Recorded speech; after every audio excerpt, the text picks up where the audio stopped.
Le président américain Joe Biden a signé le 9 août le Chips and Science Act, une loi visant à soutenir l'industrie américaine du semi-conducteur.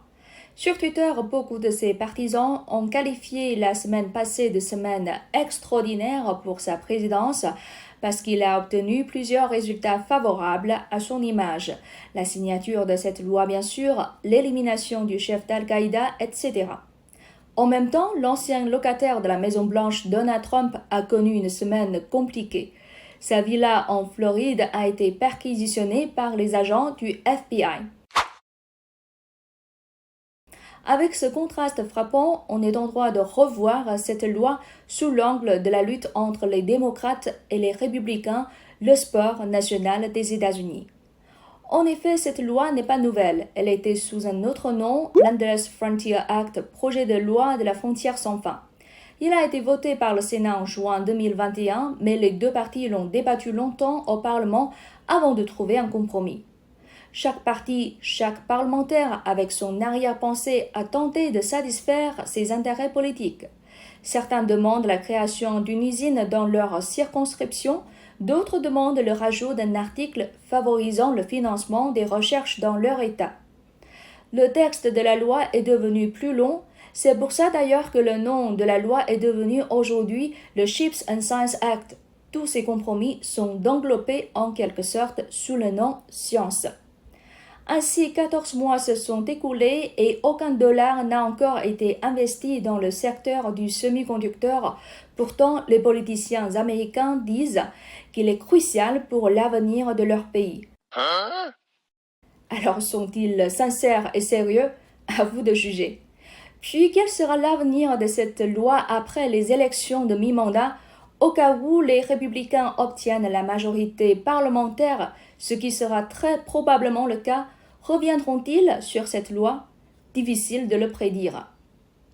Maintenant, on va revoir cette loi sous un autre angle, celui des acteurs de l'industrie du semi-conducteur.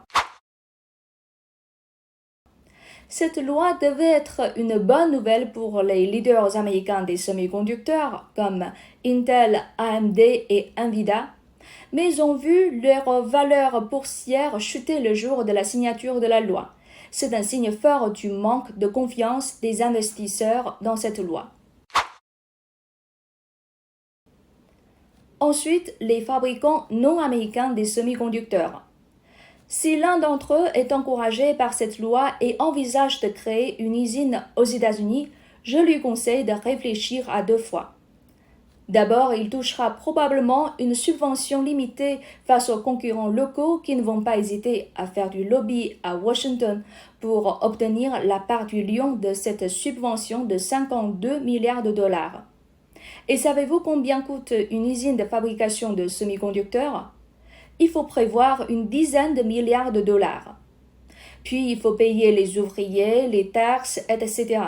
Alors tout le monde le sait, la main-d'œuvre est plus chère aux États-Unis qu'en Asie. Ensuite, cette loi interdit celui qui est subventionné par les États-Unis d'ouvrir des usines de semi-conducteurs haut de gamme en Chine. Ça veut dire si on obtient $1 de subvention américaine, on est obligé d'abandonner la Chine. Est-ce un choix raisonnable? Puis il y aura le problème des fournisseurs et là nous devons revoir la chaîne industrielle du semi-conducteur. D'abord, les principaux acteurs, qui sont américains et européens, ont conçu puis établi une chaîne industrielle interrégionale en faisant valoir les atouts de chaque région. En gros, les Américains et les Européens s'occupent du design et c'est toujours le cas, ils sont en amont, tandis que les Asiatiques sont en aval et s'occupent de la production. C'est pour cela qu'aujourd'hui la production des semi-conducteurs se concentre en Asie avec les sous-traitants, les fournisseurs des matières premières, etc.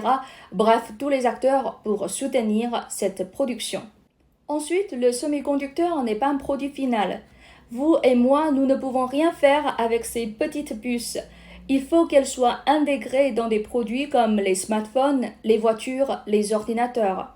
Or, tout le monde le sait, la plupart de ces produits sont fabriqués en Asie, surtout en Chine, et les Chinois en consomment énormément. C'est pour cela que beaucoup de marques étrangères produisent en Chine.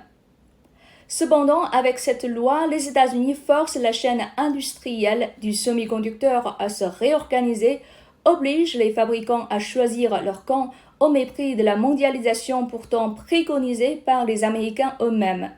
C'est hypocrite et on doit se méfier de cette mentalité de guerre froide.